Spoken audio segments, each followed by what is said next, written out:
Hello everyone. Today we will discuss one of the easy level question that was asked in TCS NQT examination. So please do consider subscribing the channel if you guys like the video. Your one subscribe and one like means a lot. So please do consider subscribing. So let's start the video. In this video, we are going to discuss about one of the TCS NQT question. So it is a easy level question. We have to find the smallest element in an array. So here you can see the problem statement. Here you can see the problem statement. We have to find the smallest element in an array. Here you can see the input they are given and output they are already given. We have to write a code for that. So in the input array, we can see 2, 5, 1, 3 and 0. In that, the minimum element or the minimum number is 0. So 0 is the smallest element in an array. So in the second example, we have 8, 10, 5, 7 and 9. And the smallest element is 5. So I hope you got what is the question is, and it's a easy level problem and we can answer it in two ways. I'll explain both the ways here. So in one method what we can do is, we can sort the array and then we can retrieve the first element in the array. So what happens if we sort the array? Let me consider the first array. So that is 2, 5, 1, 3 and 0. So in this, after sorting, what will be the output?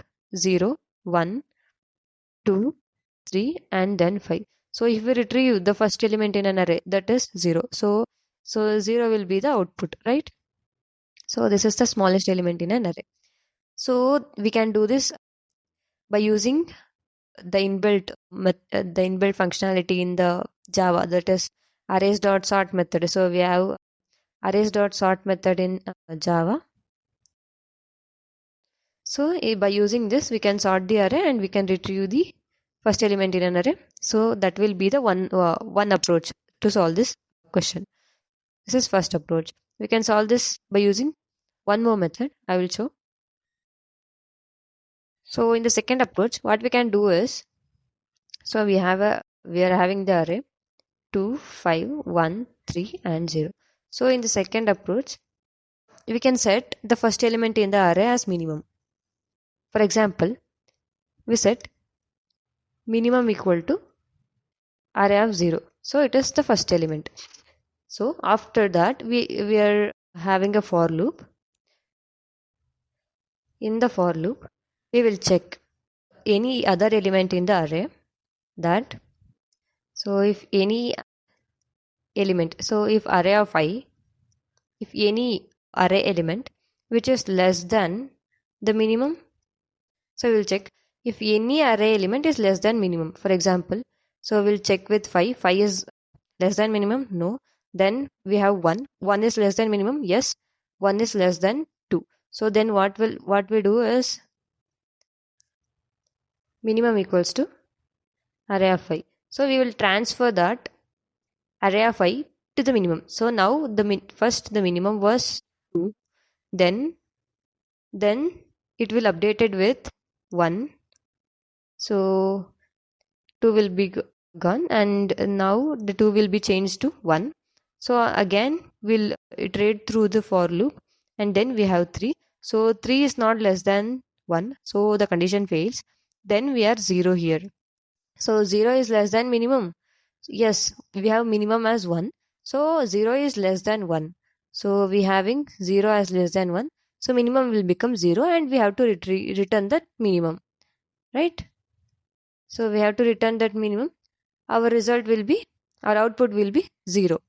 So the code for the given question to find the minimum element in the array. So this is sorting method. We have the inbuilt functionality in Java, that arrays.sort.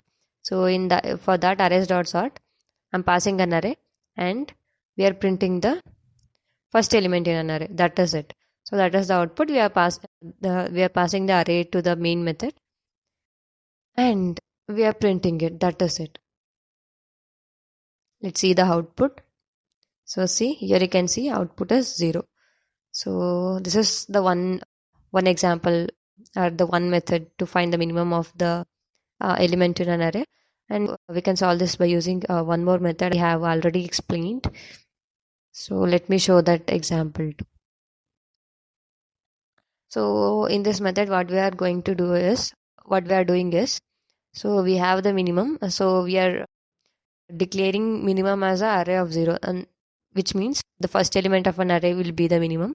And after the for loop, it will check any of the array of I. So any of the array element is less than that minimum.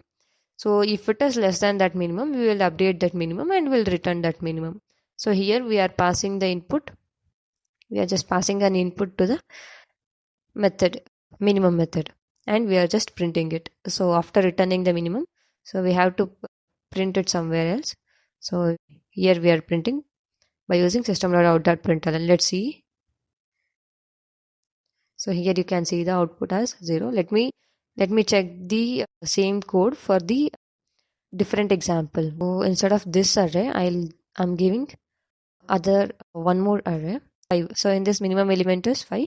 It has to return 5 as an output. So yeah, we got 5 as an output. Yeah, this is one of the simple and easiest program that was asked in TCS NQT. So please do consider subscribing for more videos like this. And if you guys want the PDF of this course, let me know in the comment section. I'll put a link in the description so that you can check it out. So that is it for the video. I'll meet you guys in the next video.